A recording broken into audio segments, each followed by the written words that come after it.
Laws of Boolean algebra.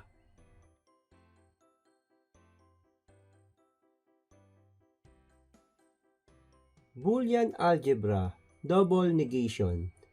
The double negation law is a rule in logic that holds a value is equivalent to its double negation, double negative.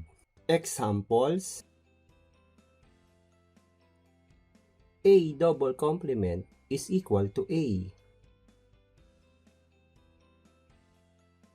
A complement complement complement is equal to A complement.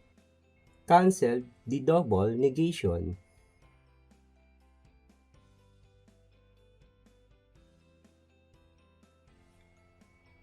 B double double complement is equal to B. B double double complement complement is equal to B complement. Cancel the double negation.